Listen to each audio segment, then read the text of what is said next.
இன்று 22/5/2025 உலக பல்லுயிர் பெருக்கு தினத்தை முன்னிட்டு திருப்பூர் சிக்கன் அரசு கலைக் கல்லூரியில் இப்பொழுது நிகழ்வு நடந்து கொண்டிருக்கிறது.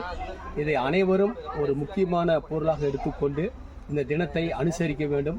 பறவைகளும் பூச்சிகளையும் காப்பாற்ற வேண்டும். தினம் பார்த்தீங்கன்னா பல்லுயிர் பெருக்கம் தினம். இது ஒவ்வொரு வருஷத்துக்கும் புதுசா மாறிக்கிட்டே இருக்கும். இந்த வருஷத்துக்கான தீம் சூழலின் ஒற்றுமை நிலையான வளர்ச்சி. இந்த தீம்ல நம்ம என்ன செய்யணும்னா மரத்தை நடணும், இயற்கை வளங்களை பாதுகாக்கணும், இயற்கை வேளாண்மை செய்யணும், சுற்றுச்சூழல் கல்வி எல்லாத்துக்கும் கொடுக்கணும். பயாலஜிக்கல் டைவர்சிட்டின்னு சொல்லுவோம். பூச்சிகள், வவ்வால் இதெல்லாம் இல்லைன்னா மகரந்த சேர்க்கை நடைபெறாது.